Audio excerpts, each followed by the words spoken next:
Well, good morning and welcome to another episode of Freedom Friday. It is Friday and you are still not free, but hopefully you are freer after this hour with us than you were at the beginning of it. That's a big promise. We're going to try and make it happen. We're going to try and do it.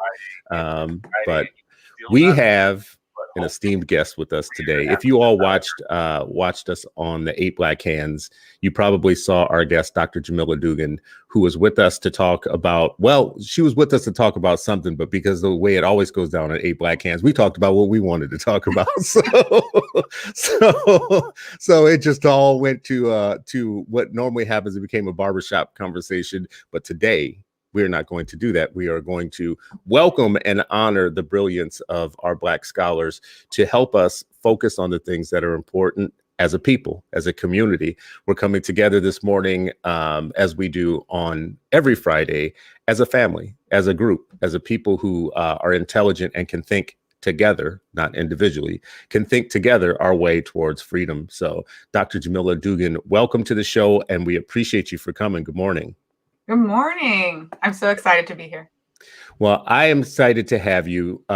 Sharif has heard me say this multiple times, because one of the things that he's one of the few people in my life that has expertise on school leadership, what it takes to actually run a school, what that job looks like, and what I have said to him multiple times over time is we have focused a lot on teachers. We have focused a lot on pedagogy and other things. But for some reason, it always feels like there's less attention on great school leaders, like what makes a great school leader. How do you support one? Where do they come from? And then when I say great school leaders, I'm saying that in a colorblind context. But on this show, we're not colorblind. So what makes a great Black school leader? What makes a Black leader or a Black school leader who has to lead a school that has predominantly Black children in it? So you might have white school leaders who need to be great because the children that they are serving are from populations or from communities that have been underserved for years. And I hate that word underserved. It's so gentle. It's so polite. Like, it's been worse than underserved. Can we call it malpractice? What can we call it? I mean, pushed to the margins, pushed out. Push the margins, yes. Aside. Yeah, and one of the things that mentally, spiritually, emotionally assaulted. Going back and looking at your work and your writing, that's one of the things that immediately stands out to me that's resonant is that you care about the kids at the margin, and you give a voice to, I don't want to say it's the marginalization, but you do actually focus there with students who would be disinherited from the system in other ways. And you yourself in your personal story tell a little bit about that. Do you want to start there? Maybe do you want to talk about why the work you do and why your scholarship is biographical and personal and not just abstract? Yeah. I think that's a great place to start. I've been thinking about that a lot and have been really pushed in this area to really talk about what it means to have experience and what it means to have expertise. And I think we talked about last time, I went to Berkeley, I have a doctorate, master's, yada, yada, yada, yada. But more and more, I'm seeing that my expertise is rooted somewhat from that, but really from somewhere else. And it's coming from my elders and what I learned growing up. It's coming from my ancestors and what I've learned from them. And it's coming from my experience as a student. I grew up in Oakland, California, and I really lived in two worlds. My mother's side of the family, they had, been in real estate. They had been doing quite well. But I didn't spend as much time with my mother as I grew up for a lot of different reasons. On my father's side of the family, we were really in a working class position. And whether it was with my mother or father, we lived in Black neighborhoods. And as we all know, the working class Black experience is not the same as the working class white experience. We very much lived where, one of my best friends, boyfriends was shot right in front of my home. My friends and I, we went to different schools, but our day-to-day experience was certainly one of great fun. But I think people would see it as probably the sad, vulnerable story that we've heard many times. And so for me, growing up in school, I always paid attention to how our schools operated and what my friends talked about learning in their schools versus what I was learning in my early elementary school, which was, I would say, pretty integrated. In my elementary experience, that was a pretty great experience. My middle school experience was pretty good, but I did not realize it was a tracked experience. I was in a school where all of my classmates were, for the most part, people of color and mostly Black students. We always talked about the program that was for the white students called, I probably shouldn't say the name, but we always talked about the program called the Bravo program, and I was in the Shine program. And in the Shine program, I mean, it was great. I loved it, but only later did I realize I was tracked into that program, and Bravo was really preparation for honors and AP classes. So I didn't really know that then, but what I do know is when I got to high school, as soon as I was put into, I think it's Algebra 1, I was like completely overwhelmed. I was not prepared for that in any kind of way. And I pretty quickly, I mean, first my nice white teacher gave me A's. I wasn't actually doing anything, but somebody must have talked to him at some point, and my grade turned straight to an F once he started paying attention to the fact that I was doing nothing in that class. But over time, my personal life was really becoming pretty tricky and difficult. We were dealing with a lot of custody issues, and my self-esteem was quite poor. And I just have to say, as it relates to colorism in our community a little bit, being a dark-skinned, skinny Black girl was definitely a part of that experience. But over time in high school, I began to sink more and more and more. And the thing that is important to me now about that is that the conversation was about how I needed to just do better. I got into the office. Your grades are not where they need to be. You need to do better. Okay, great. I'm gonna do better. I have no idea what that means, but I need to do better. I was bored. The teacher was sitting at the front of the class. One of my history teachers was sitting there. It was so bored. And the thing that was not boring were my friends and my people where I wanted to be hanging out. And so when I think about how easy it was for me to fail out of high school, I failed out of that school before I went to the Afrocentric school I went to. When I think about how easy it was for me, I start to go back and think about how I was centered. And I found out and I figured out that I was not centered, and not just me, but Black students. We thought, and I'll finish up on this, but we thought that our Black male friends were, the ones we loved, hanging out with them. But I didn't realize they were always in a group. They were tracked into special education. We thought they were the ones, the cool ones, because they always got to be out of class. They would talk about being able to play PlayStation. We thought it was amazing, They were in the special education class, So thinking back to all of these experiences as a Black student and in my neighborhood, and thinking, well, these were my friends, people. We played school. We did all the normal stuff. But nothing about our experience said you are brilliant and we're going to cultivate that. So this is why I do the work now. And I've just seen it over and over played out, whether I was a teacher or a leader today. You know what? That's such a beautiful story. Just in general, what's beautiful about the story to me is just that that you put all the words to it, right? Like I've seen that experience. My own experience was really similar. 10th grade for me was a wipeout year. That was the year where it all ended, like it just all fell apart and nobody paid attention. And I swear to God, I can remember thinking that somebody was going to figure out our come. Like at some point there'd be a knock at the door, or somebody would, like some counselor or somebody would pick stuff up. And no one ever came. It just was almost like you on your dammy. And the feeling of that and understanding that never left me. So listening to you, it's an amazing insight to the story. The tracking part is particularly interesting to me too, because I think we're about to go back to tracking in a lot of places. There's an argument that's brewing for tracking, to renewing it in some districts and in some schools. And I'm really worried about what that used to do to us. Before, all my friends were like your friends. They were the cool kids, because I wondered how we all getting like, oh damn, we in this class. Oh damn, we in this class together. Okay. In one of the schools that I was at, they had made colored units. So you were either in the green unit or the yellow unit or the red unit. It was like Oz. Oh my, they used the color. Oh yeah, they used the actual color. So I was in the orange unit, and there was a personality type for each of the units. So my unit was, I just thought we was all the we already know what orange must have been.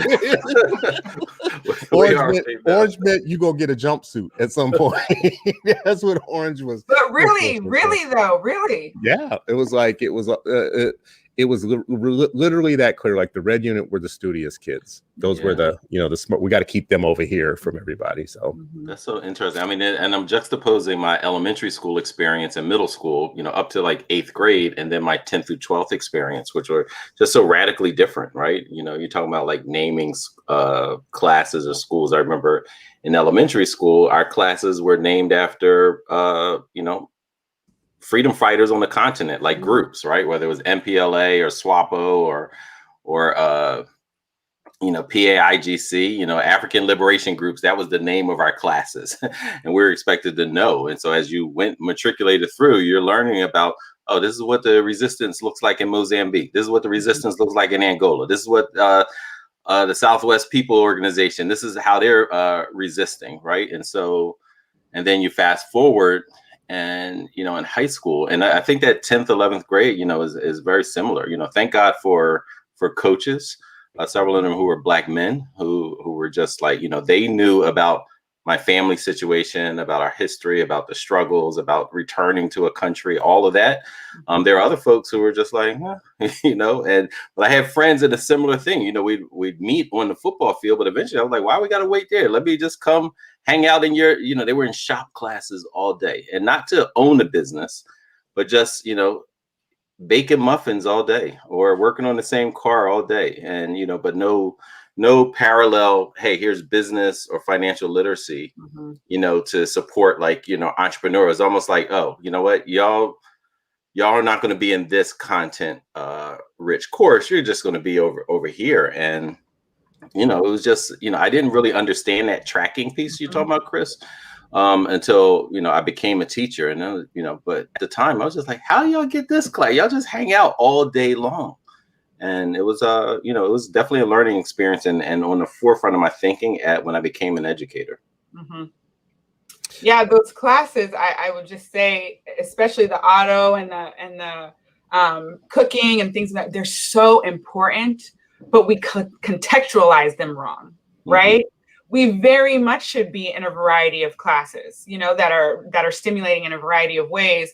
But if the context of that class is for me to be someone who's just working for someone else, right? Exactly. Then it's a different thing. If I'm in automaking and I'm learning about the different components of that world, which is vast, and I'm learning about what it would mean to be my own entrepreneur in this field, that can be agentic, right? I have a lot of choice when I'm doing that, but you automatically get tracked. And that's the, not with those particular classes, but to that orange class you're in, that's the school to prison pipeline in a lot of ways. It starts really early. You get locked in. And I think it goes back to like expectations too, right? Yep. It's like, what do I actually expect of you? Do I actually expect you to hire people, right? Like treat them like they're the ones that's going to create the jobs, not the ones begging for one to be hired, right? Like pretend that they are the ones that's going to actually create some new ripple in the economy. And pretend, and it goes back to that freedom school tradition we talk about a lot. Train your replacements. That's your responsibility. If I look at it that way and I'm like, yeah, you're interested in this, and you know what? I want you to be the most powerful person in this, the biggest thinker, the deepest, impactor, right? But if it's just like, all right, hopefully you get a job at Shell, maybe they'll let you change tires. That's probably your ceiling, right? And that mindset, even if it's not verbalized, it comes across in how people plan their lessons, how they question, how they do their own research in order to teach, right? Like one of the things we talk about Jarvis Gibbons, one of the things he talked about, like the best educators are researchers. Yep. By default, they are researchers. And so how are you bringing that to bear when you are training your replacements is very different if you look at them as, you know what, you're probably in a subservient class. That's where you deserve. That's what your community is. In context of this, you've never contributed anything. This is just a continuation of what I believe your existence to be in this world. And it manifests itself in classrooms and schools and decision makers and board meetings every single hour. Leadership. It feels like my experience in schools was that there was such a smart, dumb binary.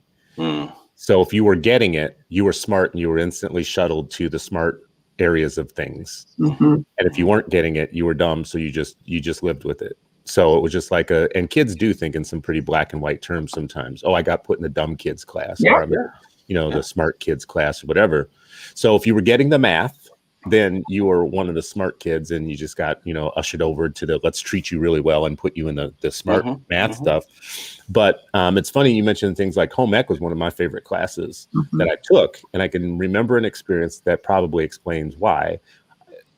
I'm this old and I still remember this assignment. There was an assignment where we all had to bring $10 to school. Now, first of all, think about an assignment in a public school that requires you to bring $10 to school. That was the part of the assignment. Everybody had to bring $10. And we all went to the grocery store. The grocery store was a block and a half away.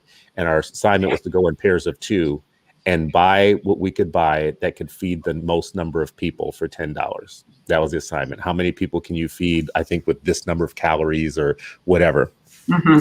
And the rich kids and the kids of means failed that test, dramatically failed it. The poor kids won the hell out of that test, like won the hell out of it. And I remember feeling hella smart because we knew exactly what to do with starches and foods that expand and that go a long distance or whatnot. We watched these little rich kids fail off their asses.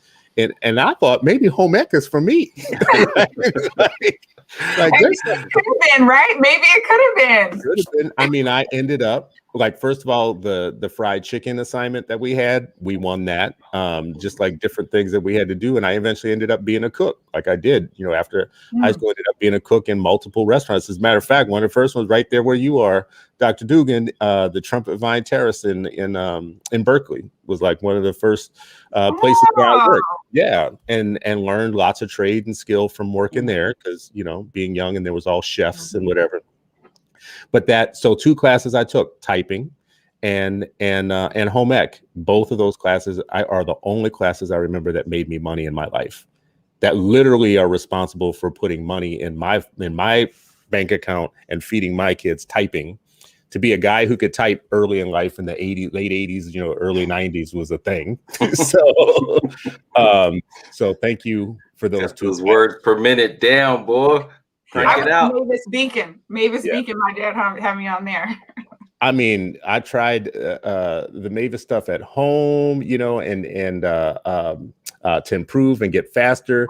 But it was amazing to have what we had from a basis from being in that class in that school. I always say that to say those things were happy accidents for me, but there was no leadership in the school that was directing how we would end up in the good or the bad spaces for our individual selves. I don't remember principals, to be very honest with you. I don't remember school leaders. I don't remember school leadership. In my son's life, like one of the best schools he was at, the teachers ran the show because the principals were leaving every year. I mean, I think maybe he was only there for 5-6 years, and I think he had four or so principals in that time. So we just didn't even care about the principal.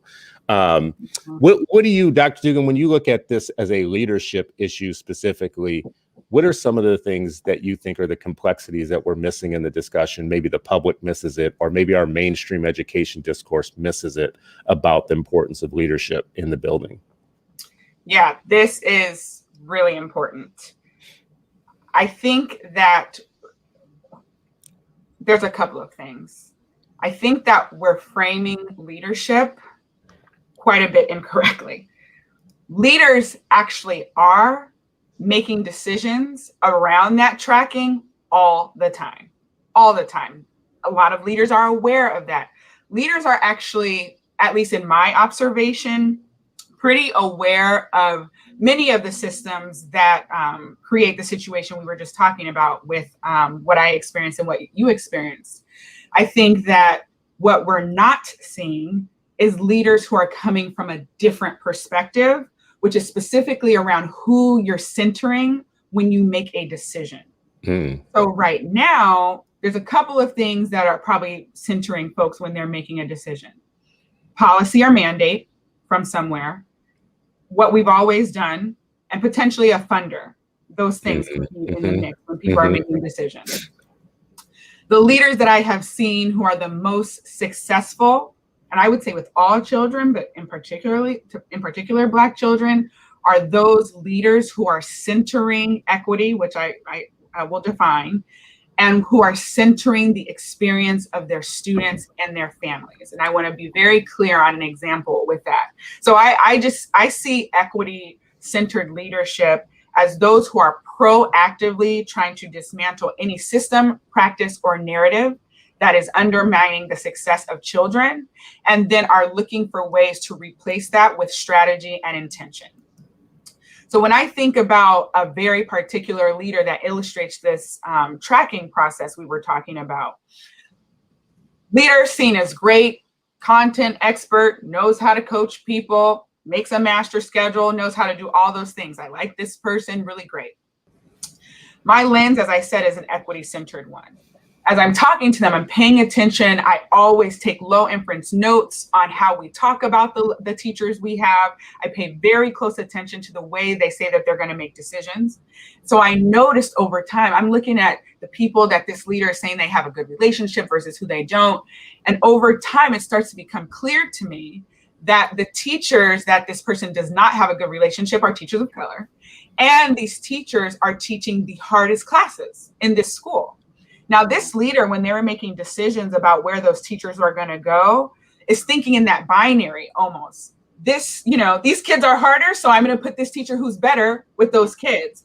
And this, the way that our school works, we need to, funnel kids who need remediation into these particular classes. And this teacher, based on kind of how I've seen them operate, they should probably teach that kind of class. This is reinforcing tracking at the leadership level. So I noticed them starting to make these decisions. And over time, I at some point had to say, I want you now at the end of the year, when you've seen how your children have done and what teachers you've seen are leaving, I want to show you the notes that I took in the beginning of our meetings, the middle of this year, and where we are now. And I want you to reflect on what patterns you see. And this leader saw the patterns and was like, oh my gosh, I cannot believe I was making these decisions. So I say all that to say leaders are making decisions, but they're making them from the wrong place. What we've always done, policy, mandates, or potentially a funder, rather than who are the kids in front of us? What is the type of teacher that they need to have? Who am I going to have to grow in order to get them to be there? Who do I have to let go? Who do I have to bring in? And those are the leaders that I think we need to be focused on. And that is a very special thing when we start to contextualize that in the Black diaspora and what we know to be as great leaders, as we saw Jarvis talk about with Carter G. Woodson. Question about that for you. To what extent do you think that all of that has something to do with the hamstringing of what you can do as a leader? Like is there 80% what's within your ability to make decisions about, or is it 20% when you run a school, especially a district school? Mm-hmm. What I've always heard is there's not a big percentage of things where you are free and open to make the decisions that are best for the kids in your building. Yeah, I think that's an interesting question. And I would answer it this way. I don't know if I can name a percentage. I think there's two ways I think about this. One is the frame I received from the leader who was my coach when I was a teacher. And I struggled with many things in those first few months of school. And she told me the many of times I wanted to get out of something, I want you to know something really clearly. 90% of what happens in this building, in this classroom, is in your control. I'll give you the 10% of things, that you might not be able to deal with, but 90% in this space is in your control. And so I really leaned into that, and it really helped me to see what my locus of control is. And when I work with leaders, when my team works with leaders, we talk about locus of control. And there are a lot of things that get in the way of good leadership. So many. I work with a couple of different districts right now where just the lack of consistency and communication, the struggle to really put energy and time behind the priorities we state we have are definitely there.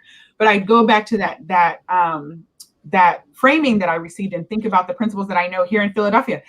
Sharif was a principal here. I'm sure that there were things that were, really tricky. And I know you were in a charter school, but I know district leaders who have made incredible things happen. They took risks when they did those things. Sometimes they didn't share all those things out loud that they were doing, but they were able to make a lot of amazing things and are making a lot of things happen in their buildings right now within that structure. I do not think, though, that our structures need to remain as they are. There are many, many ways, especially that policy mandate, you have to do this or that make it really difficult for principals. It's definitely a hard job. No, Sharif, I would ask you about that. I mean, kick it to you around the leadership difference between the district and maybe a private or charter schools where there's a little bit more autonomy. I mean, you still have rules you have to apply, but is there a difference?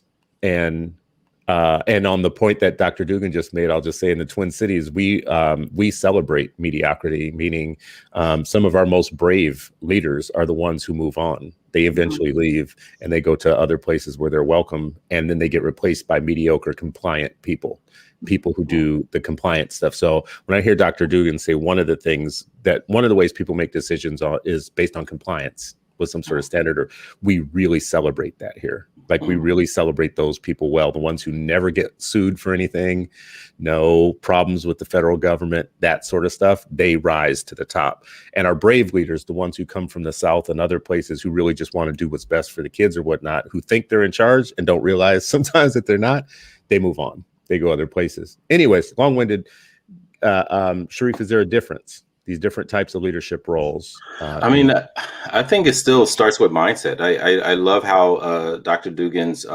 mentor framed it. Like 90% is under, it's your influence, your responsibility. You're accountable for this community, and it's both instruction and culture and instruction, and it's all intertwined. Each one impacts the other, and so I think I started my career in a district school.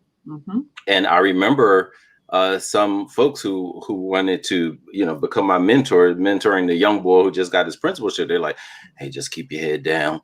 Don't make any noise. Just stay off the radar. I was like, how do you do that? And try to change lives and try to impact and fix what was there. Like, I mean, this building was, I originally said, no, I don't want to go to the building. It was so off the hook. But eventually I went. I was you talk about your child's school. I was the third principal in 6 months in that building. Right. And so, but I was young and brave and just like, oh, yeah, we could do this. And we did. But, it was a whole lot of stuff that, as Dr. Dugan said, like you just had to do it regardless of what mandates were. Like that was less of your concern. What was mostly in concern is this child's experience is going to be different. When I look at that grandmother, when I'm, shopping in that local supermarket, am I going to be able to look her in the eyes and say, yes, I'm doing my absolute best. And yes, I'm trying to make sure that the best person, adults are within your children, not just in my office, but like dispersed throughout the building. And so you take on risk, but it's a particular mindset around that, that they don't teach in necessarily principal certification courses. They're not teaching in leadership. And it can go from when you just talk about like leadership in general, like that's what the principalship is. But if it's looked at as more of a compliant middle manager, then, and that's, I think Dugan, kind of hinted at that when talking about like the structure, a lot of folks want this middle manager to be compliant and just manage, right? And so you're just arranging, doing paperwork. But I can give you a little example of what we had a supervisor. He was racist. This was when I was in the district. He was known, and he would tell you, I don't know anything about instruction, but I know that. Like I'm just like, you don't know anything about instruction. How are you gonna coach me? How are you my supervisor? Like, bruh, like you're in the wrong place. But listen, this joker was all about files. Like he would literally at principals meeting talk about filing and old folder files, right? Wow. Yeah. And wanted this report, that report. Yo, bro. I mean, I'm not recommending this to anybody, but one of those times, like the 10th report that he wanted, I put in blank papers and just a cover sheet and sent it in. Right. And I was like, oh, if I get busted, then I'll be like, oh, wrong one here, but just to see, he ain't reading that. He's not using that to make the schools in his that he's supervising better. He just wanted to look busy. Yeah, and you got folks that culture then permeates and goes into the schools. People just want to look busy. No, are you effective? Are you moving children forward? Are you making this a wholesome community and partnership with families? So there's work to be done, but mindset is everything. It's everything. And I just was going to say, into the district versus charter, I don't actually think that's the right question. I think when you consider what Sharif is saying about mindset, there are principals across wherever, parochial, private, charter, district, who have the mindset that this is my school building and this is my responsibility to move that school building forward. And as I think you all know, I work with school leaders right now in Philadelphia who are in all of those contexts. And I am watching, and I see folks being mentored. I mean, we have some folks who have been in the district who have completely transformed cultures in schools that were, in a place that were not the best for kids. I mean, in the school district of Philadelphia, the principal of the year, Rich Gordon, in a district school, and he's doing amazing work. So I think Richard Gordon the fourth. Less about the is it charter or is it district, and more about how do I see my role, and regardless of the space, how am I willing to push on the system? Because the system, regardless of where you are, is not set up for you to be successful, especially if you're trying to move forward things with Black and other marginalized students who have been pushed to the margins. One leader I'll lift up, I think it's Mary Haynes Smith, but I could be wrong.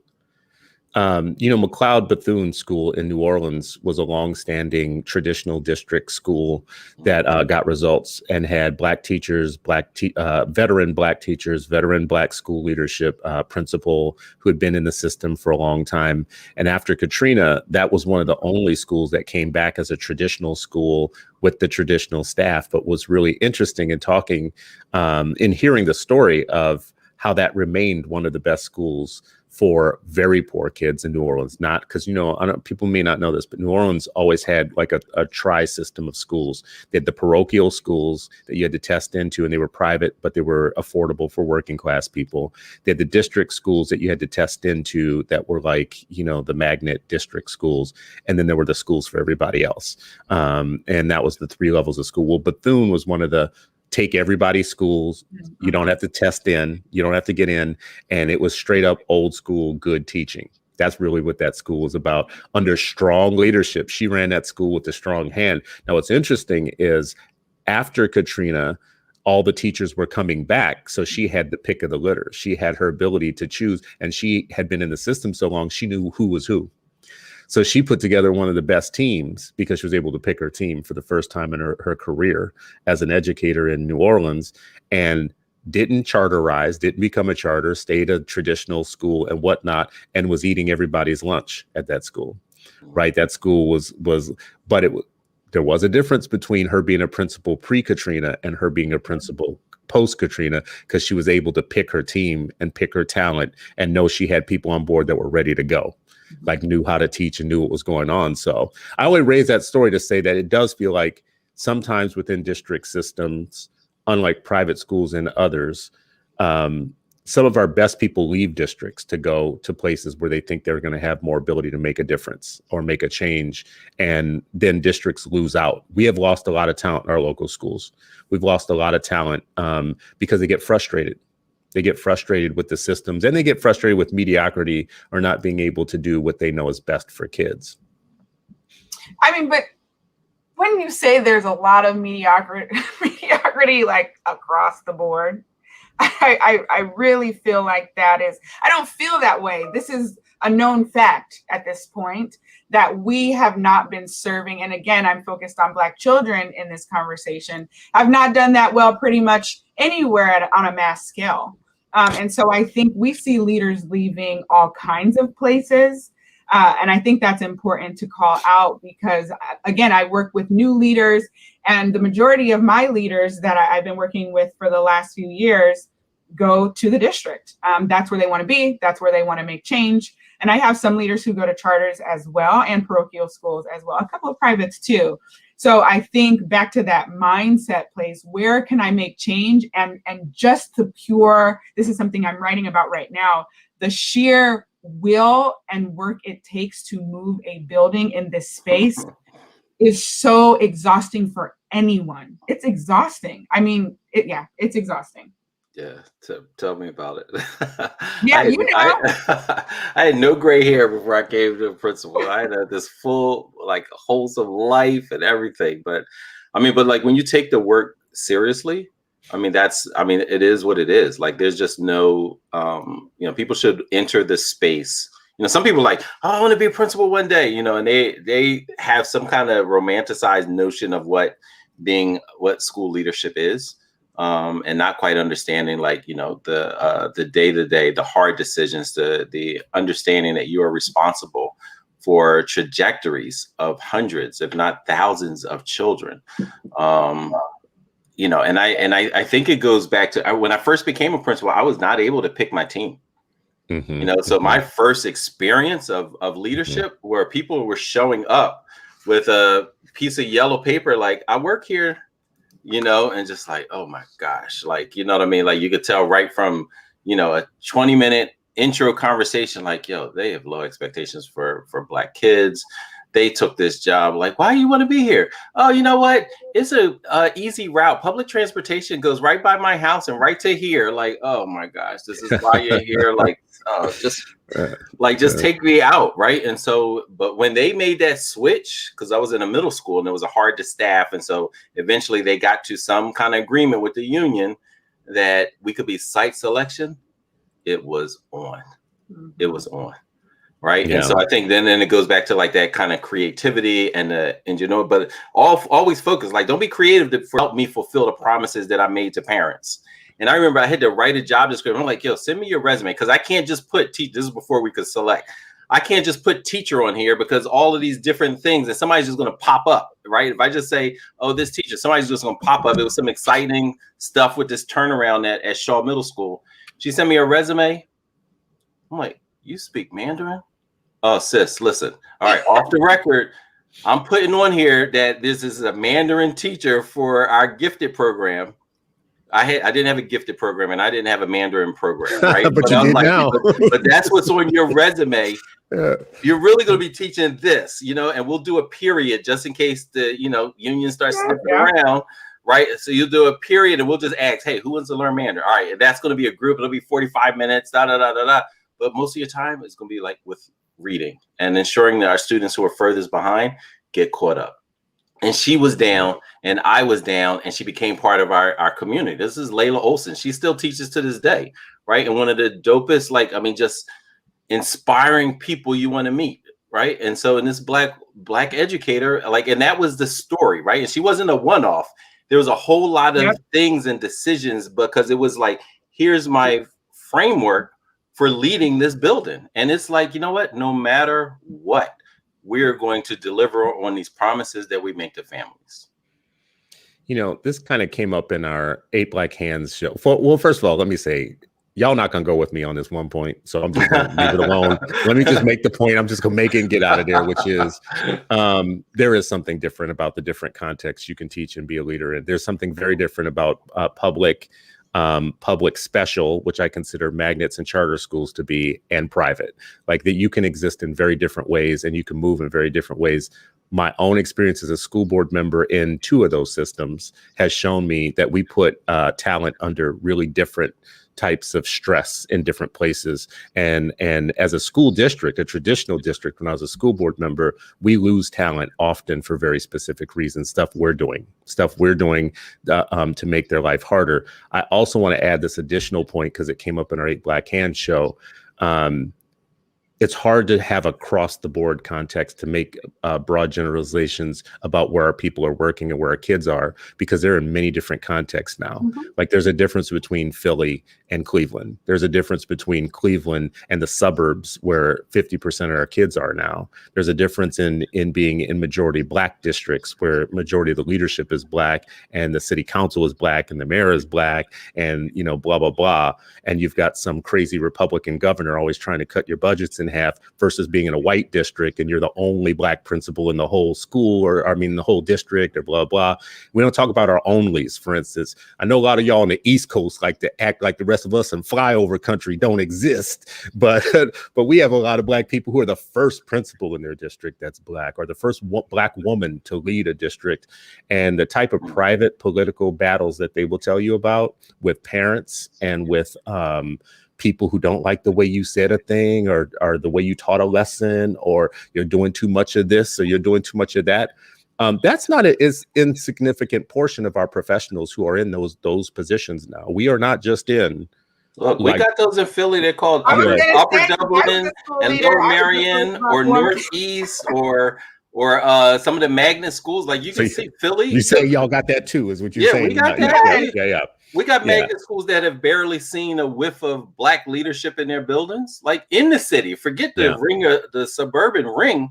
Like we got folks that were like, oh yeah, that's a white school. The odds of you becoming a principal in that building, like, you know what? If you become an assistant principal, you're really the glorified dean of discipline. You're not going to be like that on the instructional side, giving feedback directly to white teachers, because that's, you know, significantly more white teachers in those schools as well as students, right? Like, so I wouldn't expect that in Philly. I wouldn't expect that of y'all, or Oakland. I mean, Dr. Dugan, you have experience in more than one place.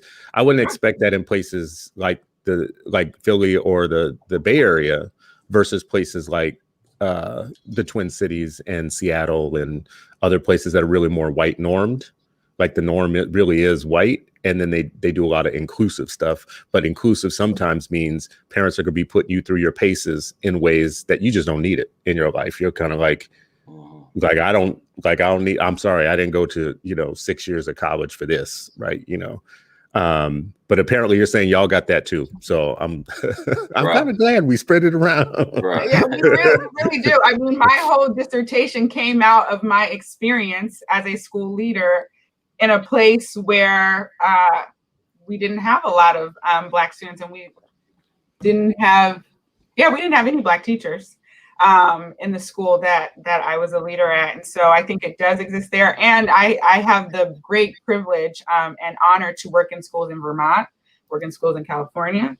I work in schools here in Philadelphia, and I have the opportunity to see schools all across the country. And I think the context of school leadership, while different in terms of context and what my unique challenges are, still comes back to mindset around how I see this role.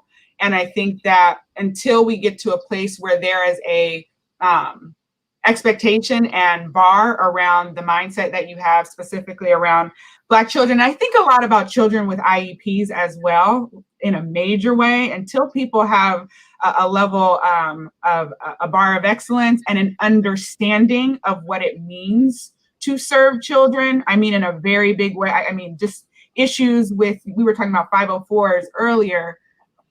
I cannot tell you the most simple moves that I had to make as a school leader that you would never believe to make sure that kids were getting their modifications and accommodations. And with Black children as well, the bar is just not there. And that's in many ways, I think, because Black people and folks who really know communities well have not been the folks who have been elevated in terms of how we should be seeing leadership, which makes me again think about the conversation you all had around fugitive pedagogy. Yeah, I just want to say, I'm going to share my screen quick, because I can't beat up on this point enough, because I feel like y'all not feeling me right now on my point. Because I do believe context is everything. Where you are, where you work in, the context that you work in, sometimes you're going to wake up in the morning and you're going to be like, you know what? Like, I'm more talented than this. There's a place for me to be. This article was one I read years ago, what it's like to be a principal of color dealing with white parents.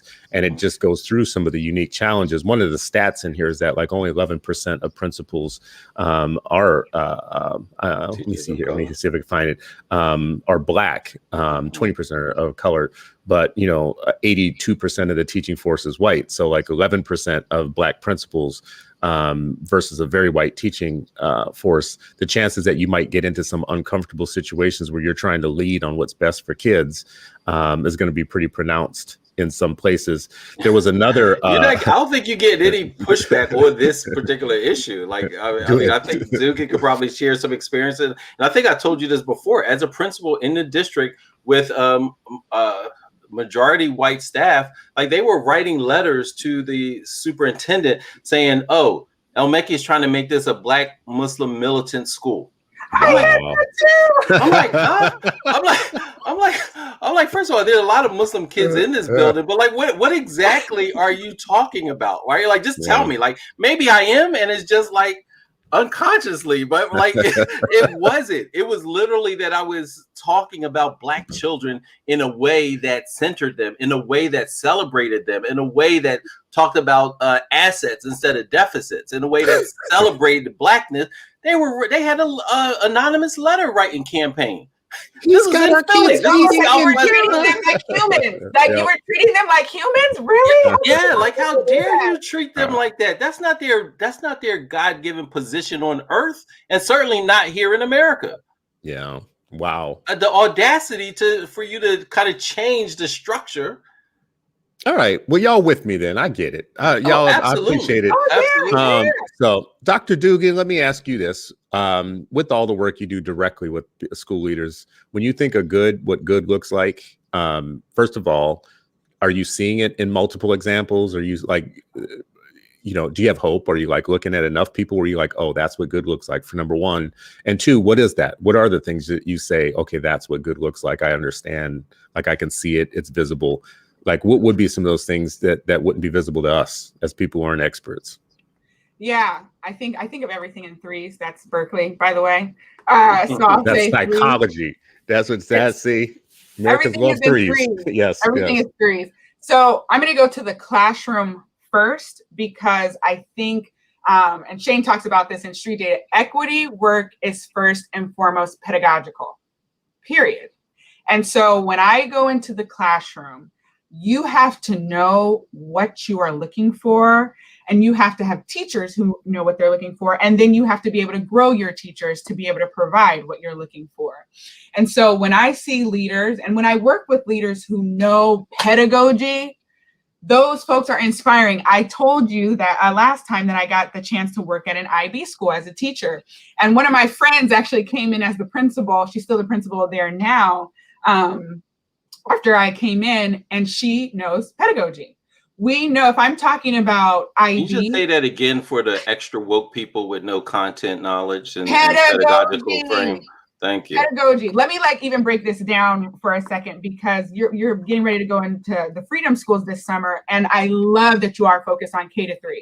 When I was a teacher, I had an early literacy coach. So I was I thought I was teaching. I had some curriculum or whatever. She comes in, I'm like, I can't get them to figure out how to read. She's like, hold the hand and point to the words. They have to learn that there's spacing between the words. You have to hold it. If you don't want it, okay, they're still not getting, get the wand. If they're still not getting, walk the words. You gotta make sure the kids know that there's spacing before you even get to, the things you want to do. Really important that kids can do those short, the words with the short vowel sounds. Get your kids really fluent on that. That's really, really important. Phonics. I remember my school leader. I love her to death. Oname. She came in. I was teaching phonics, taking me 30 minutes. She's like, this is not how it should be. I'm like, well, okay, but it feels like it takes this long. She comes in. Lesson should be 10 minutes. Comes in, models it for me. This is exactly how it should look. And my phonics lessons were 10 minutes after that. Like, that's what you should be able to do as a school leader. And even if you don't know the content, because I can surely tell you, I have coached many of middle school and high school principals, and I do not know the content to the same degree, but I know how to break down a standard. And I know exactly what it looks like for a student to be engaged in. I know what questioning should look like. I know all of these things. So I think a vision of excellence in the classroom is extremely important. And I do work with leaders who have that vision of excellence. Okay, so that's one part. The second is when I see principals and leaders who know how to center students. I have a principal right now, white woman in California. Her whole lens is what is the student experience. So what has she done? She works in a district. She's brought student-led conferences in the middle of a pandemic. We have spent time together interviewing specifically her Black students to see what their experience is and helping her teachers try to design their learning based on the experience of her Black students. Her lens is around that group of kids, and I'm so inspired by her because despite all the work she needs to do and the amount of growth that needs to happen, her lens is there and she is seeing progress. It's extremely important. So I think when I see folks who know how to center and get their teams around that, that is incredible. And then finally, which I just did capstone presentations with our leaders who just finished Philly Plus. And one of my particular leaders who was in your previous organization, Sharif, we have spent time there. The foundation for them is equity-centered leadership. And again, I defined that earlier, and I'm very clear on what that definition means. And I'm very clear that we have to use Black scholars when we're talking about this. So we use Cultivating Genius. We use Muhammad Khalifa's Culture Responsive Leadership, and we use street data as well. Those folks who are clear on what it means to be pushing on a system with strategy and intention, not just, oh, I don't like this and this is a problem and oh my gosh, we're not treating kids right, but know what it means to use scholars who center our children, then take that and turn that into a pedagogy-centered lens. Those are the people that inspired. I damn near cried when I saw her capstone presentation on the way she looks at leadership as a result of this team. So I am hopeful, and we still need Black schools and reparations. Because we might be integrating all of that stuff. You might be integrating into a burning schoolhouse, right? Y'all need to stop it with y'all segregation. You bunch of segregationists in the morning talking all that segregation talk. Ask UNC what they think about integration. I don't want to say it, but I do want to say that I have come to Nicole Hannah-Jones' defense. I think UNC has made themselves look ridiculous. They have made themselves look ridiculous as hell.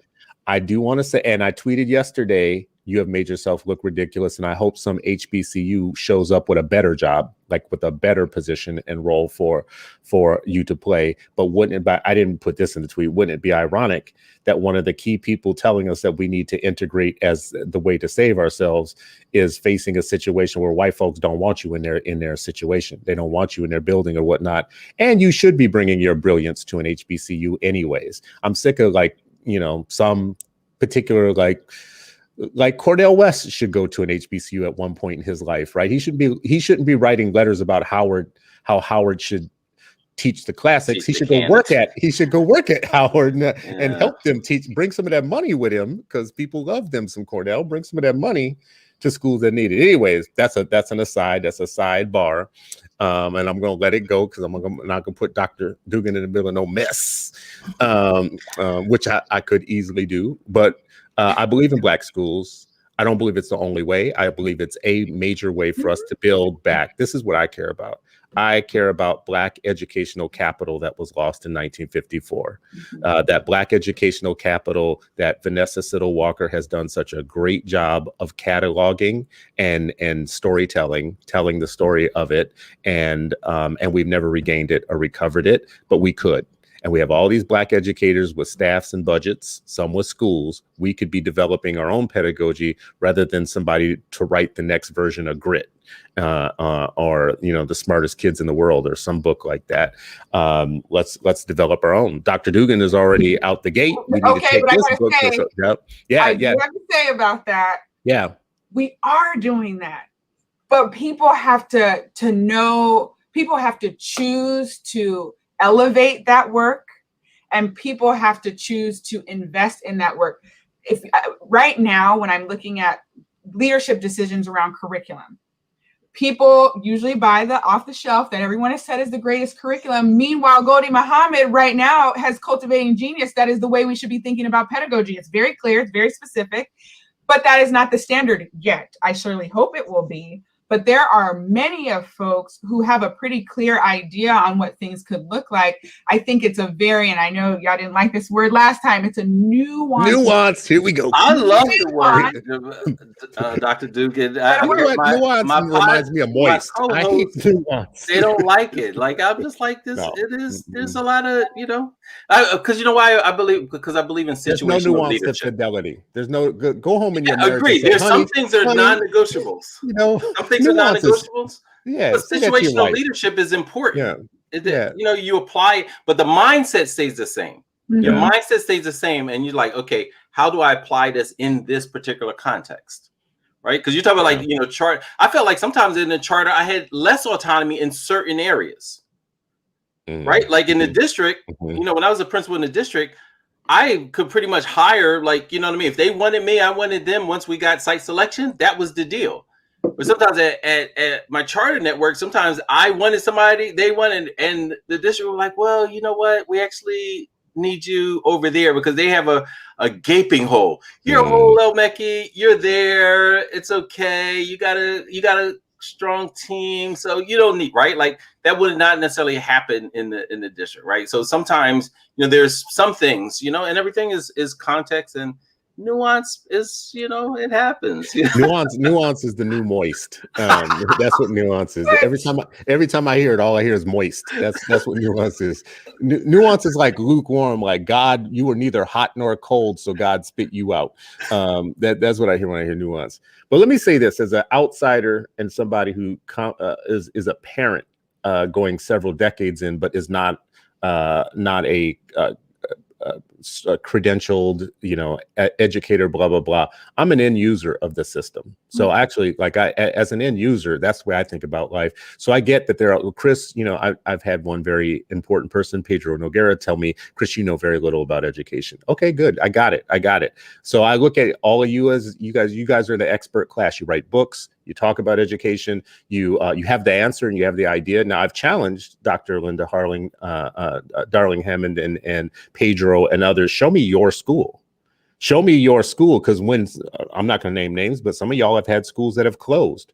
Some of y'all write books that every white teacher in America is reading, and you've done work with districts, and the schools where you've done the work at are still getting lousy results. So for all this like talented 10th intellectual class of stuff, I'm going to lift y'all up on a pedestal and say you are our scholars, and we should be drawing from you. But I'm going to wonder when you're going to get to Asa Hilliard Academy or Barbara Sizemore Academy and start putting your shit into practice rather than having white folks read your shit and then misinterpreting it and taking it into schools where they don't even know what to do with it. They can't implement nothing.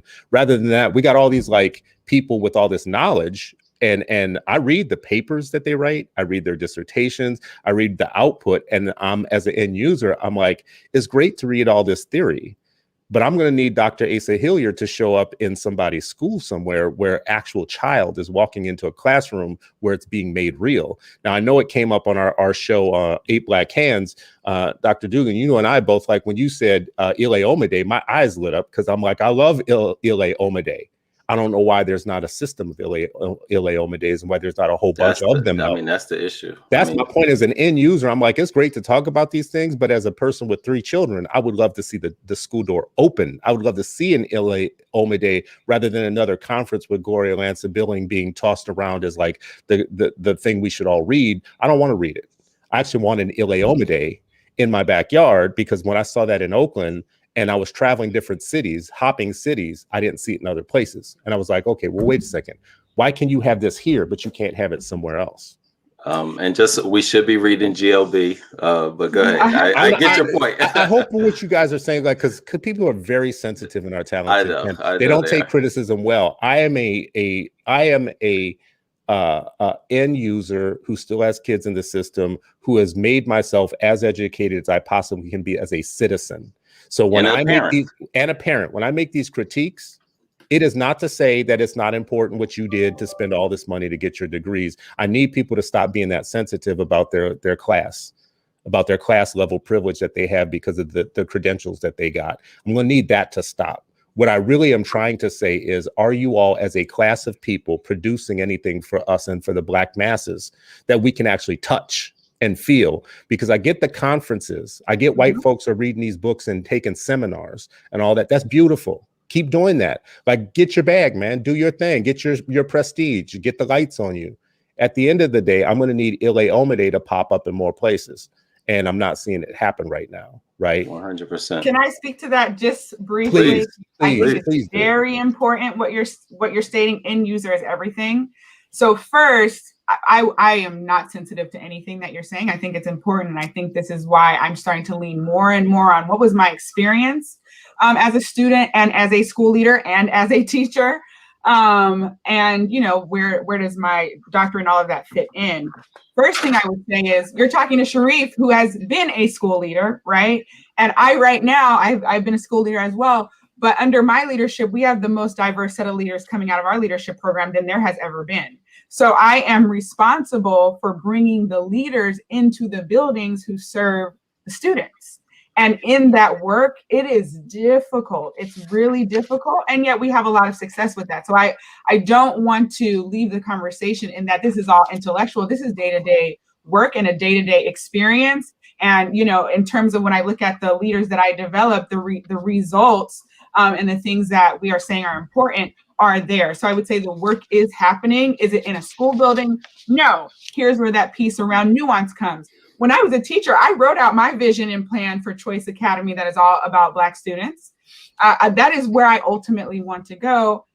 And yet I just found out that I'm moving across the country in a little bit of time. My plan was to move here and then start up a school. So I don't think that that's lost on people. It's certainly not lost on me, but I think it's nuanced to understand where people are at a given time. I always say that I'll go back to school leadership after, you know, quite a few years, maybe 20 years or so, when when I really don't care about what you have to say. I'm going to do whatever I want to do. So I just want to say, I don't think that that's lost on folks. And then the last thing I just will say about that is that there is a place for everyone to be in this work. And I think there are schools where people are doing the things that you're talking about, but how we're measuring what is making a successful Black school is not necessarily what makes a successful Black school. And so I think I do very much consider where is the impact of my work? When Charles said last time, where are the flyers that you're providing? That really touched me. It made me think about, you know, the way that I can continue to expand my work. And I know what the work was when I was working with Black families at my school. I know what my impact was with my teachers, and I know what my impact is with leaders now. And so I think I want us to all make sure that we're not just speaking about the work, but that we do also elevate that there's work to be done in a lot of places. And at some point you'll see me in school. Yeah, I mean, and I would just add to that. I think, I think what you raise is absolutely really important. I mean, Angela Davis, I think, was one of the many people who said theory without practice and practice without theory is going to lead to a dead end. Like, that's not, you know, and I think we have way too many practitioners that are not grounded in some kind of pedagogical framework. Mm-hmm. And then we have other folks who think they can, I know the English language the way that, you know, the King and Shakespeare would want it, and they have no respect for the humanity of Black children, right? And so their whole mindset and theory of practice is warped and racist, right? And so, like, I think that both pieces have to constantly be interrogated. And I've said millions of times, like, you know what, if I could, like, people are talking about, like, oh, what's your magic? I would have a 100, if not 1,000 Nithamu Sasas across the country, right? Like, that, to me, that is, you know, part of the grounding of how, what schools can be for elementary school students, right? And so having that, and it had a theory about, you know, Black intellectualism and rigorous courses and high expectations and political education that was seen through even as young as a 5th grader taking a political science you know, class as a mandatory class for all, you know, 5th graders. So, you know, like y'all sidestepped my question. That's what I feel like y'all sidestepped. Here's the thing, because I know I'm we're agreeing. at time, less, you know, conferences and more classes, more classes. This is my point. So, like, y'all, first of all, Talented 10 has been a long time. Y'all got to produce something now, and telling us that you're doing great work in systems that are broken and not getting the outcomes that we want or need is yesterday's kind of promise of the Talented 10. Tomorrow's promise is y'all setting up an alternative system of schools and education where you show us what you got, like lab schools. Like, I don't understand how we have all these professors, but we have all these universities without a lab school, without a school that actually shows us. Stop. Like, in great writing is about showing the reader, not telling the reader. Like, if you're telling when you're writing, you're failing, right? Like, telling is the wrong way to write. That's fiction or nonfiction. Like, showing is the way that you do well in screenplays and in writing, whatnot. So for my intellectual class of folks, you are doing great work. You are in a tough market. You are under the gun to publish or perish. You are, like, I am affirming all of that. And I am also affirming Some of y'all are seeking validation in conferences and in audiences that actually is divorced from the Black masses. And I'm not saying that as an idle criticism. I'm only saying I have seen what good looks like in a building. I've seen a school, not as a professional, as a parent, where someone, as a parent, I would want to put my kid in this school right now. And we've got all the intellectual means to make it happen. Like, we have the people. Like, we have people that know some things and have studied some things. They're just not connected to each other to a plan that causes them to produce actual schools. Chris, like can I ask a question? Yes, ma'am. Yes, ma'am. So is it not important, if you're working in the leadership space and at this point you're out of the school, is it not important to be developing the next generation of leaders, Black leaders in particular, to be in schools? Because as you're saying it, it feels like, you know, the way that you demonstrate impact is by having a school, which is important, but it's just like your conversation around choice. Is it not, should we not have us working at multiple levels? I understand what you're saying. I think that's the nuance of it all, right? Right? Like, it's multiple ways. I feel like that's part of the professional defensiveness, just to be very honest with you, because that's not what I'm saying. I don't think it's a binary. I don't think it's either this or that. I'm saying the goal of the two things are on different levels. The goal are on two different levels. Yes, it's important to get more Black teachers into the classroom. Yes, it's more to get what Sharif El-Mekki always says is conscious Black teachers into the classroom, not just Black, but conscious Black teachers into the classroom. Yes, I don't think districts 100% have figured out where great leaders come from even, or how to develop them and support them and grow them over time. So yes, that's important work to like help them understand and see that. Yes, it's important to make sure that we're fighting back things like CRT bans and things that will hamstring our teachers from giving our kids curriculum and pedagogy that makes sense for their lives. That's important. All of that is important. Yes. So this is what I feel like saying, but one is at the bottom of the totem pole, right? Like, that one is highlighted, but there's one, and I mean, I agree with you. Like, we need way more schools that were built for Black children, not that Black children attend, that were built, conceptualized, created, crafted. We have to deliver. We have to deliver for the Black masses something that they can feel. That's like, here's the door that you walk through. As parents, this is thing. There's more pontification and performative actions than actual planning. And here's my thing. Here's where the rubber hits the road for me with multiple kids. This is what you're thinking. You're not waking up as a parent today saying, I really hope there's great work going on in the world in education. You're saying, I know for a fact my kids are walking through a door right now that isn't even deserving of them. And I wish there was another door that they could walk through tomorrow. I wish there was one that, like, right now, there was a different, the situation my three kids are walking into right now. If I hadn't traveled this country and seen other places and what good looks like or whatnot, I probably wouldn't know enough to know that there could be something different. So I would just accept what we got here locally. But what we have here locally is actually cultural suicide for children. Right. It literally is like demanding of somebody to put together another option, like something other than what we're getting right now. But I haven't found a district yet in the United States that doesn't say we have lots of good stuff going on, or we have these 8 consultants that we've hired who are doing great things in our district. Like when I was on the board, we passed so many consultant contracts. Like there was a list of consultant contracts every board meeting damn near, especially our business meetings. And it was like, and they were all going to have courageous conversations and do all kinds of great stuff in our schools and blah, blah, blah. And man, listen, we had the same teachers after those courageous conversations that we had before those courageous conversations. And I'm saying this as somebody who was for it. I wanted to pass these things. Yes, we need to have some courageous conversations. Let's have some. But man, we'd had them courageous conversations and they'd end up in a worse place sometimes than when we started. First of all, I just want to say not everybody's ready for courageous conversations.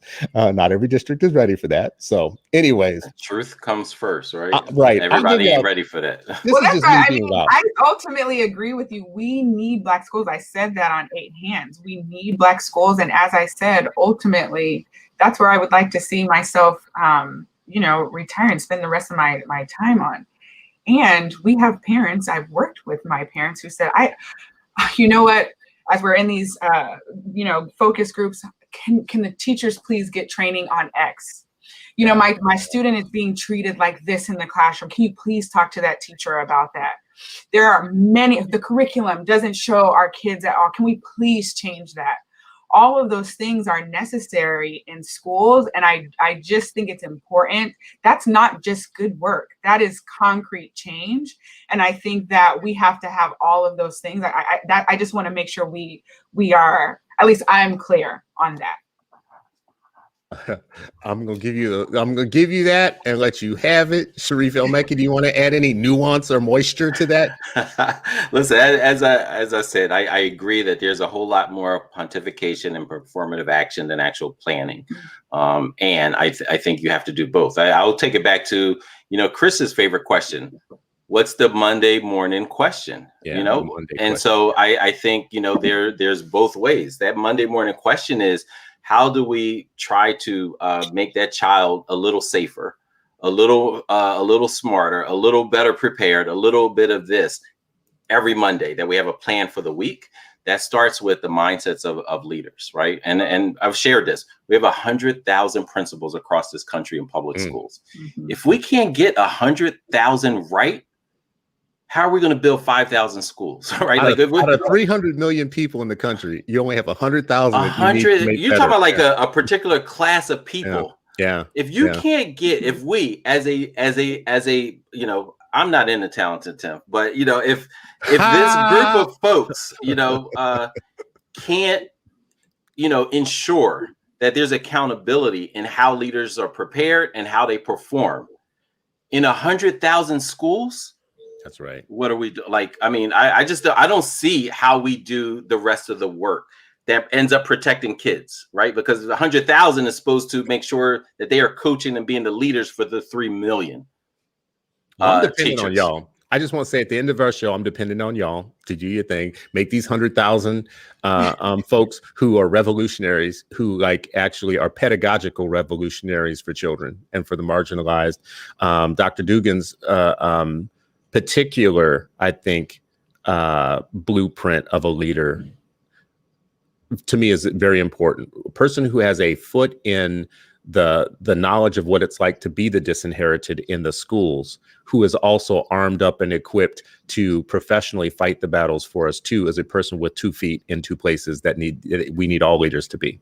Like, if you've never been the disinherited and you're in leadership positions, there's some training you might need to be able to understand that group of people. So I, as someone who very well identifies as a problem child and grew up as a problem child, and in 10th grade wiped out that orange in their head too. Right.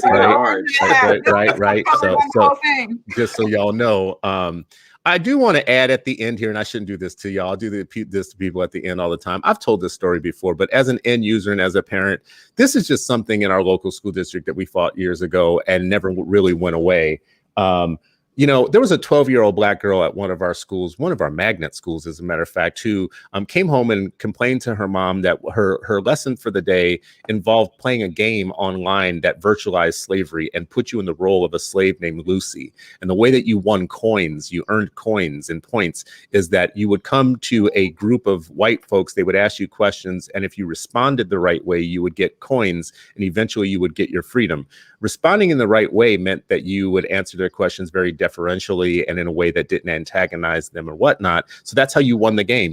It's called Flight to Freedom. It was produced by PBS. It was in a school, and this mother freaked out. She was like, wait a second, you mean they have virtualized slavery and they're asking a 12-year-old Black girl to be Lucy, the slave, and the way that you win your freedom is by answering questions of white folks, and you eventually become free or whatnot. We freaked out about this curriculum.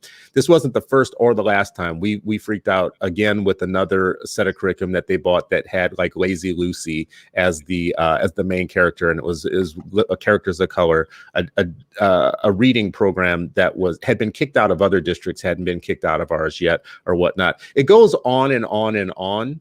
What the district did in this case was they said we're going to get rid of it, but what they really honestly did was they made it voluntary. You didn't have to take it, but they weren't going to take it out of the schools necessarily. Virtualization of slavery as a game. They gamified slavery and to teach social studies lessons to integrated biracial group of kids in a class. And it wasn't until a Black mother found out about this and freaked out about it that it became an issue. If we don't know by now that what Dr. Dugan has said, that we need Black schools, that like whatever. This is from an end user perspective, though. Like we couldn't believe this. Like our eyes, we thought our eyes. What the experts came up with, right? With all the training, with all the We had to like listen to people say this has been vetted by social studies teachers nationally. Show us pictures of who they were then. We need to know which ones like thought it was smart to virtualize the trauma of slavery into a game and gamify it that gives you points for answering questions of slave masters the right way for your freedom. And oh, by the way, this is still in other schools. This is done by PBS. This is still in other places or whatnot. So when I say it's real, it's a far cry from Sesame Street. This is so far off of Sesame Street. This is on Wall Street is what this feels like. Anyways, this has been another episode of Freedom Friday, and you are still not free, but hopefully you're freer at the end of today's show than you were when we started. I would love to thank our guest, Dr. Jamila Dugan, for bringing your brilliance and bringing your important work to this show. I want people to actually do more than hand clap for this show and say that it was a great deal and all that type of stuff. I want you to go out and find Dr. Dugan's book on Amazon, or I don't know, Dr. Dugan, you did mention on 8 Black Hands, you had a place where you would prefer that people buy it from rather than. Yeah, you can go to bookshop.com. Uncle Bobby's is really where I would like folks to buy the book from. And you can come and join me after summer where I'll be hosting a couple of courses and working with teachers directly, as well as impacted Black school leaders. So I'll have more information about that coming out, but definitely we'll continue the direct work. So earlier in the show, I put Dr. Dugan's Twitter handle in the comments so that you can find her. Here is a picture of the book so that you know what it is. Take a screenshot or whatever so that you remember what it is, and then go buy it in the responsible way that Dr. Dugan said. Yes. Street Data. Amazing book, forward by Christopher Endem. He's got a great name, Christopher. So I think that that's another reason to buy the book. And then there's some really amazing stuff in there that statistical information, but actually theory around settler colonialism and how it shows up in our pedagogical work. It's amazing. It's like a lot of things to pull together. We should probably keep pulling on this thread, Sharif, and talk about this more. Like when we're done with this book, we should both. And Dr. Dugan, if you would come back, that'd be great. Yeah, I'm hoping a couple things, Dr. Dugan. You know, once you get settled, love for you to join the Patreon with Mama Toya and the rest of us and do a book club. You know, help us facilitate a book club around this book. And the Center for Black Educator Development would love to partner with you as we, we've been doing a lot of teacher development, but we also recognize that we can produce Black teachers, and if they go into a black hole or a white hole with administrators who, can't understand fugitive pedagogy, and where the pedagogy still has to be fugitive in the school because they're oppressive towards truly education for independent Black children. So we can't ignore leadership. We can't produce teachers for poor leaders. Dope teachers and poor leaders that's not the combination we want. And so we would love to partner with you as we continue to flesh out our development of school and district leadership around the country as well. 100%. Awesome. Well, including Minneapolis. Hopefully we'll be. Bro, y'all got some work to do when you come here. I'm waiting for you. Come continue your work. Thank you everybody for listening and watching. Any day that we can gather together as family in the morning and have breakfast with each other about the development of our children is a good day. Today's show has been brought to you by the letter C, the letter R, and the letter T. It has also been brought to you by the word moist and the word nuanced. And we like to thank our sponsors, so we appreciate y'all. Out of pocket.